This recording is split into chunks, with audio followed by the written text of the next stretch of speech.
بسم الله الرحمن الرحیم. الحمد لله والصلاة والسلام على سیدنا رسول الله وعلى آله واصحابه ومن والاه، اما بعد. السلام علیکم و رحمت الله و برکاته. سلام ای ماه قرآن، سلام ای شب قدر. ما 2 دهه را پشت سر گذاشتیم، در این ماه مبارک در دهه آخر هستیم و در شبهای قدر، شبی که در قرآن می‌فرماید خیر من 1000 شهر، بهتر از 1000 ماه. شب قدر بهتر از 1000 ماه می باشد و بهترینش در نزول قرآن هست، در اینکه قرآن در این شب نازل شده. و در حدیثی معروف از ام المؤمنین عایشه رضی الله عنها می فرماید که اگر من این شب را دریافتم چه گویم؟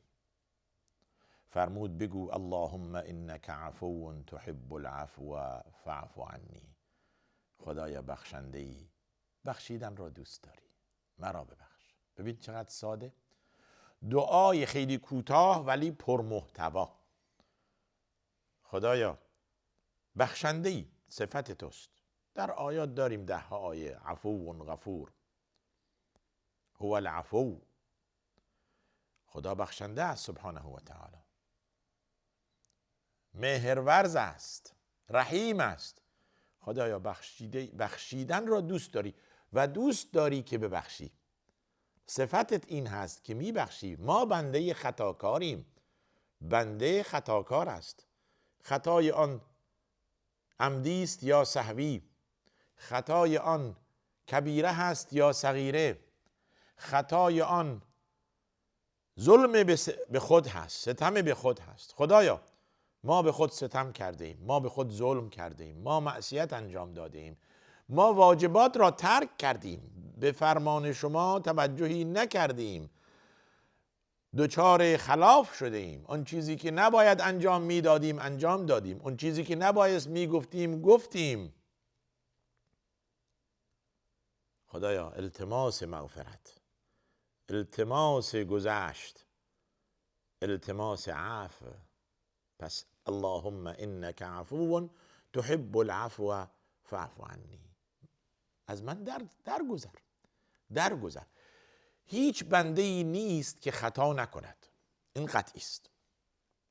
همچون که گفتند کل ابن آدم خطاء، آدمیزاد خطاکار است. حالا خطاش فرق میکنه، بزرگ، کوچک، عمدی، سهوی، این خطا هست. ولی در پسوند این، در بعد از این جمله میفرماید و خیر الخطائین التوابون، بهترین خطاکاران. وقتی که همه خطاکار شدند، در اینجا بهتر هم هست، بله، در بین این همه خطاکاران بهترینشون اونه که توبه میکند. و یکی از اوقات توبه در همین 10 شب آخر ماه مبارک رمضان هست که معروف است به شبهای قدر یا العشر الاواخر من رمضان، شبهای 10 گانه ماه مبارک رمضان. و این احتیاج به چه دارد؟ احتیاج به دعا دارد، احتیاج به این دارد که من و شما از درگاه الله بخواهیم که از ما بگذرد، از او بخواهیم که از ما گذشت کند. خداوند اگر ازش بخواهی خوشحال می شود، بنی آدم اگر ازش بخواهی ناراحت می شود. ببینید فرق بین خالق و مخلوق. الله یغضب ان ترکت سؤاله و بنی آدم حین یسأل یغضب. برعکسش هست. خداوند ناراحت میشه زمانی که بنده از او چیزی نمیخواد. چرا از من طلب نمی کنید؟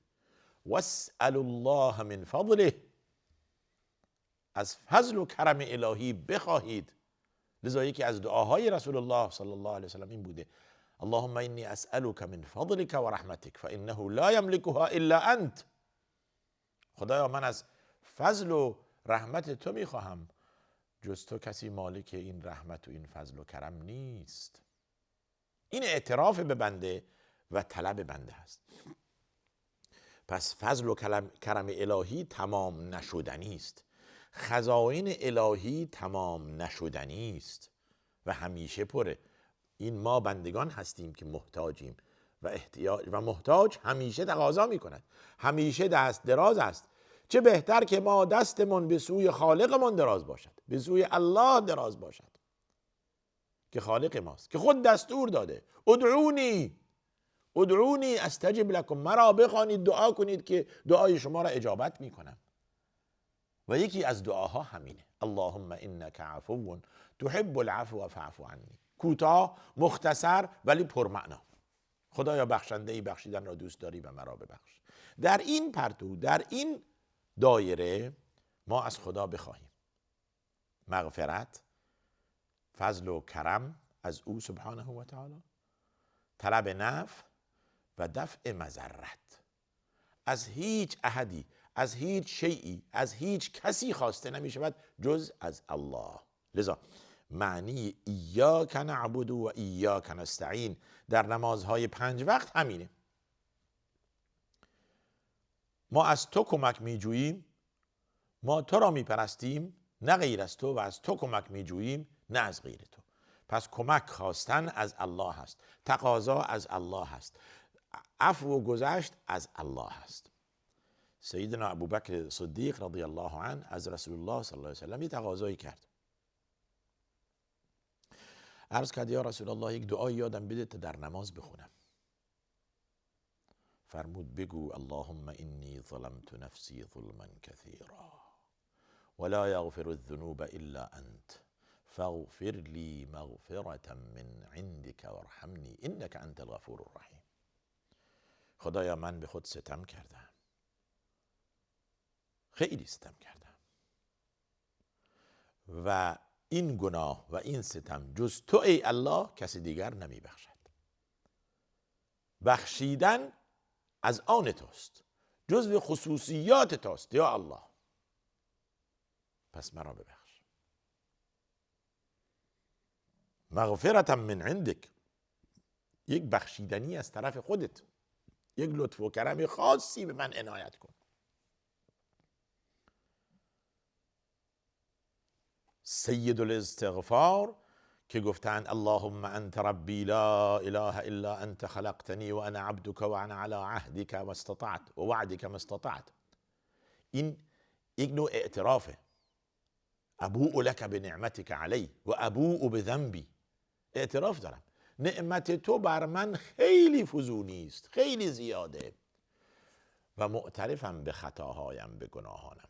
ابوء بذنبی، ولی یه چیزی میخوام، فاغفر لی مغفرة من عندك وارحمنی انک انت الغفور الرحیم. بهترین استغفار، بهش میگن سید الاستغفار. در روایت داریم کسی که این را بگوید در روز 3 بار و بمیرد به بهشت میرود. کسی که در شب این را بگوید 3 بار و بمیرد به بهشت میرود. و این تقاضاها از الله هست. حال چون که ما در شبهای قدر هستیم و طبق احادیث و روایات صحیح شبهای قدر شبهای فرد ماه مبارک رمضان، شبهای فرد آخر ماه مبارک رمضان هست. تکرار کردیم، یا شب 21 هست، یا شب 23 یا شب 25 یا 27 یا 29. البته آکد و تأکید بر 27 بیشتره، ولی معناش این نیست که شبهای دیگه قدر نباشد. یه سوال در اینجا مطرح میشه، خیلی خوب شما در ایران شب قدرتونه ولی در جای دیگه شب برعکسه، فرق نمیکنه، هر جا به وقت خودش شب قدر خودش هست. مگر ما نیستیم در ایران ساعت 12:30 مثلا نماز ظهر میخوانیم، در جای دیگه ساعت 1:30 وقت ظهر میشود. توجه کردید؟ پس اونجا به وقت خودش، اینجا هم به وقت خودش. در 24 ساعت در کره خاکی خدا پرستیده میشود به خاطر توقیت مختلف.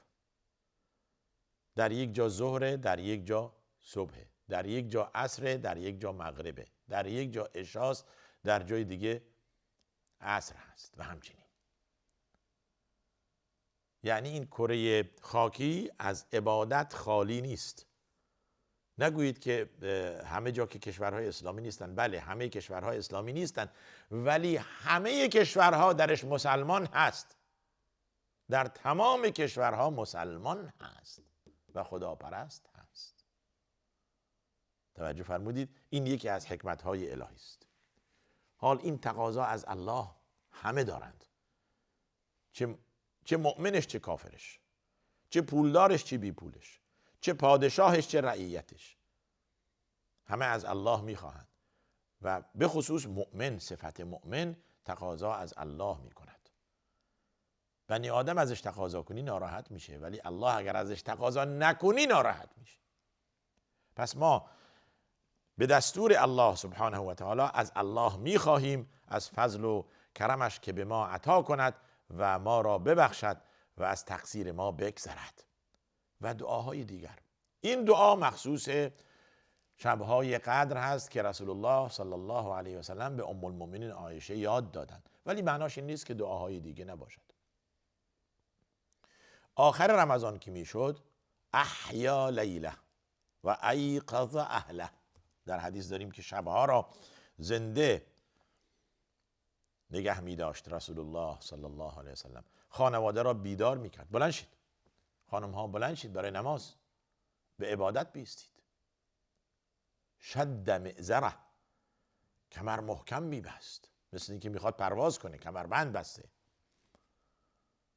در حالی که 20 روز روزه بودند مردم. احساس خستگی؟ نه، خستگی نیست. 10 روز دیگه باقی است، 9 روز دیگه باقی است، یالا سریع قبل از اینکه از ما فوت شود. در حدیث صحیح داریم که خوار و گرفتار و بدبخت شد، پوزش به خاک مالیده شد، کسی که رمضان را دریافت و گناهش بخشیده نشد. یعنی کاری نکرد که در این ماه مبارک رمضان گناهش بخشیده بشه، دعا نکرد، عبادت نکرد، از خدا نخواست، توجه بیشتری نکرد. لذا یکی از این ویژگی این ماه مبارک رمضان اینه که میبینی جماعت در مسجد بیشتر شدن، هر مسجدی جماعتش بیشتره. ما در یک برنامه عرض کردیم اونهایی که قبل از رمضان اهل نماز بودن، اهل نماز 5 وقت بودن، میبینن که در ماه رمضان صفها 2-3 برابر شد.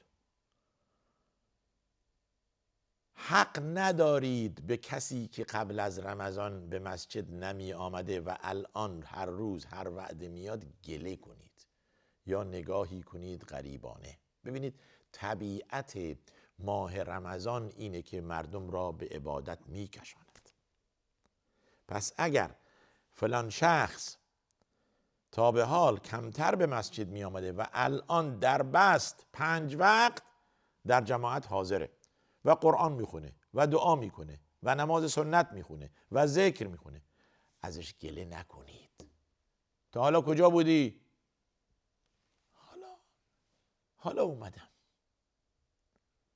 مگر شما توزیع کننده ارزاقید؟ مگر شما عفو و گذشت دارید؟ مگر کرم و جود و لطف به دست شماست؟ اگر به دست شماست به من چیزی ندهید، اگر از شماست مرا نبخشید، ولی من میدانم که کرم و جود و مغفرت و همه نزد الله هست سبحانه و تعالی. لذا من از او میخواهم، من به خدمت الله آمدم، من در خانه الله آمدم، من به الله بازگشتم، صفحه جدیدی با الله باز کردم که فقط او را بپرستم و از او بخواهم، نه کسی را واسطه قرار دهم، نه امامزاده پرست باشم، نه شیخ و سید پرست باشم، فقط الله پرست باشم. الیس الله بکاف عبده؟ بلی، آیا خدا برای بنده‌اش کافی نیست که من و یخوفونک بالذین من دونه،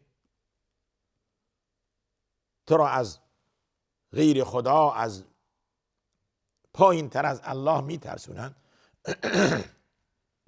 که متاسفانه بعضی ها اینقدر عظمت غیر الله براشون زیاده که عظمت الله نزد آنها نیست. ما قدر الله حق قدره، قدر خدا را نشناختند، قدر و عظمت الله را نشناختند. لذا در حدیثی که رسول الله صلی الله علیه و سلم به یکی از اصحاب میگه، عبدالله ابن عمر یا کسی دیگه، میفرماید اذا سألت فاسأل الله، هرگاه خواستی از او بخواه، و اذا استعنت فاستعن بالله، و هرگاه کمکی خواستی از او کمک بجو. نگفت از من پیامبر بجو، نگفت اگر کاری داری به من مراجعه کن، زیرا که من یک بنده مثل شما هم، منم مثل شما از خدا میخواهم. پس از او بخواهید، همه از او بخواهید.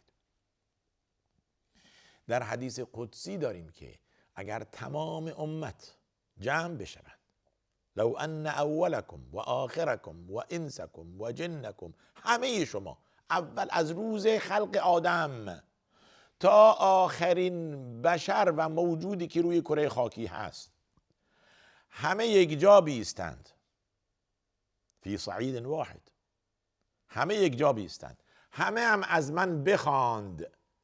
حالا چقدر تریلیون آدم میشه؟ چقدر میلیارد آدم میشه؟ میگه به همه میدهم، خواسته های همه را برآورده میکنم، هیچ از ملک من کاسته نمیشود الا کما ینقص المخیط اذا ادخل البحر. یک سوزن شما وقتی که وارد آب دریا میکنید و بیرون میآورید، چه چیز از آب دریا کاسته میشود؟ هیچی کاسته نمیشود. الله میفرماید دهش من، اعطای من، بخشش من، جواد و کرم من به مخلوقاتم این طوریست، هیچی از من کاسته نمیشه. برعکسش هم صادقه که اگر همه مردم جمع بشند از اول تا آخر، همین عبارت را همه عبادت کنند،